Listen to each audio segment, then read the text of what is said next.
Jeff was awesome. They want him to come back next year. I really enjoyed it and it was excellent. I'd have you back for any one of our presentations. Thanks, Jeff.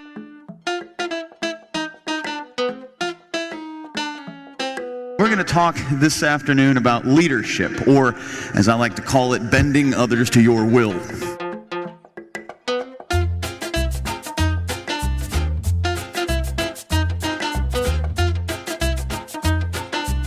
Hello and welcome to Unleash Your Inner Tyrant, the most entertaining leadership presentation you are ever going to see. How can I make that promise? Because every other leadership presentation you've seen focuses exclusively on what you should do. And I'm going to do that as well. But I'll also spend a lot of time talking about all the things you shouldn't do, which ends up being a lot more fun. Unleash Your Inner Tyrant will provide your audience with all the content of a more traditional presentation and all the entertainment value of a comedy show. I've done it this way because I believe that improving your leadership skills doesn't have to be boring, and because I want people to enjoy the process of becoming better. Some of the garbage that you've listened to at this conference, quite frankly, blows my mind. Seriously. Servant leadership, treating people like equals, listening to other people's opinions, taking responsibility for your actions. This is ridiculous. History does not remember the good leaders, does not remember the benevolent people. It's the dictators. It's the tyrants that we never forget. So I am going to help you unleash your inner tyrant. That is right. Would you like the people you work with to scamper down alternate hallways when they see you coming? Do you want your colleagues to pray every day for your premature death?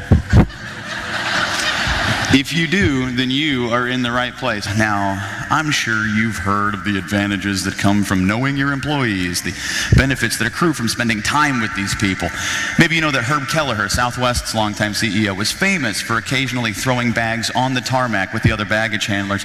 And in 1994, his employees spent $60,000 of their own money to take out a full-page ad in USA Today to thank him on Boss's Day for, among other things, remembering all of their names. That's embarrassing. One takeaway sentence, it's this one. Other people are annoying. That's why we live in separate homes. Now, I know many of you, you're going to have trouble with this concept. You've listened to conversations about trust, the power of trust, the speed of trust, the trust of trust, and you think it's a good thing. If that's the case, you've probably heard this quote by Theodore Roosevelt. It's in pretty much every management book of the last 50 years. The best executive is one who has sense enough to pick good people to do what he wants done and self-restraint enough to keep from meddling with them while they do it. Now, obviously, Teddy trusted the people who worked for him, and let's look what happened to him, okay? A lot of folks focus on the fact that he is often considered to be one of our country's 5 greatest presidents, but I don't think that's a big deal. What I do think is a big deal is that he got the crappiest spot on Mount Rushmore. Look at that. I hardly need to tell you that change is evil. It's the enemy, and we need to fight against it with everything that we have. Change is the thing that can turn something like this, oh, I was right, into something like this. That baby needs to be changed. I can honestly say that I've never worked with an easier speaker setting this thing up. He did his homework, he learned our audience and a little bit of background about them, and he brought the house down.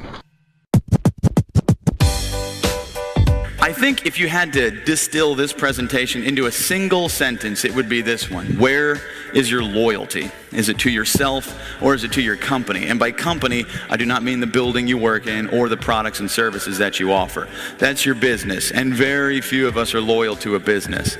I don't know why you started where you are, but the reason we stay where we do, and the reason we stay happy where we do, is because of the people who make our business into a living thing.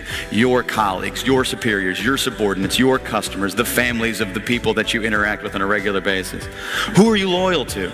The people I highlight as tyrants, the people who act that way in real life, are loyal to themselves first and the rest of the world a deeply distant second. But if there's any part of you that actually cares about the people you work with and for, then you will work to create an environment where they feel free to speak, to share their thoughts and ideas, to challenge you when they think there might be a better way. Leadership is communication.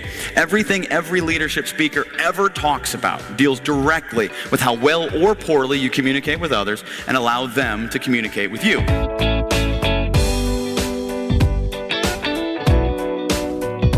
Most change management literature I don't like, and here's the reason. They argue that change management is a skill that you don't currently have, that it's something you need to add into your existing working model. That is the dumbest argument I've ever heard, because change is absolutely the natural state.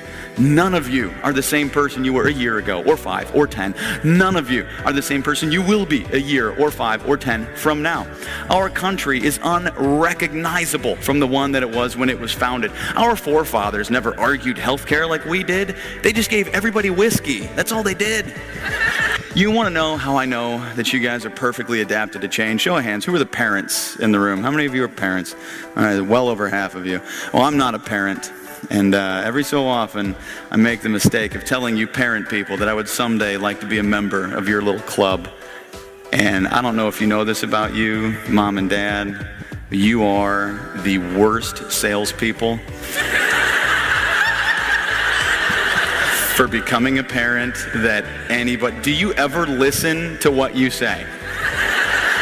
I'd like to be a father someday. Well, hope you don't like money. The decision to become a parent changed you more profoundly than probably any other decision you've ever made. And I know you occasionally lament your childless days or your single days where you could do whatever you wanted to do, didn't have to answer to anybody. I also know that you wouldn't trade it, that what those kids bring you so far outweighs what they've taken that it is not a question of competition. The point I'm trying to get at is that you've incorporated tens of thousands of changes, many of them major life-altering changes into who you are today. You've done it continuously, seamlessly, effortlessly, and in most cases not even noticing that the changes have occurred. If there is anything all of you are and have always been an expert at, it is managing change. Moments ago, we had the sheer pleasure and honor of Jeff Havens speaking up actually in front of a table in front of a group of 206 supervisors, and he was absolutely fantastic, charged, energized, and was absolutely entertaining. How many of you are married? I'm guessing a lot of you. Show of hands. Okay. Maybe you are familiar with the work of John Gottman. He is a psychology professor from the University of Washington who in 1995 published a book called Why Marriages Succeed or Fail. In this book, he argues that the ideal ratio of positive to negative communication is approximately 5 to 1, which means that a good leader might try to have a constructively critical conversation with a subordinate along these lines. Hey, great work on the Parker project. You met your deadline. You came in a budget. Your presentation skills have gotten a lot better. Next time, I really need you to communicate with me more regularly as we go forward. I didn't always feel like I knew where we stood on this thing, but overall, you did a good job.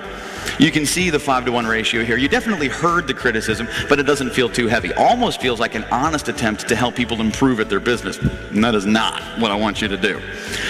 What I want you to do is the compliment sandwich. This is a 2 to 1 ratio of positive to negative that might make you think you're being nicer than you are mean, but which is really only going to serve to convince your employees that those bookended compliments, the bread, empty calorie crap that y'all sometimes throw away because you're on a diet, is your cover for the purpose of the conversation, which is the juicy, succulent chicken tender of criticism right in the middle. This can actually be a lot of fun, and I want you to see how much fun this can be. I'd like you to turn to the person you're sitting next to. This will be very painless, I promise. Come on, turn to him, look him in the eyes, and repeat after me. You look great today. I hate you and wish we'd never met. I like your shoes. Now, which one of those was the most fun?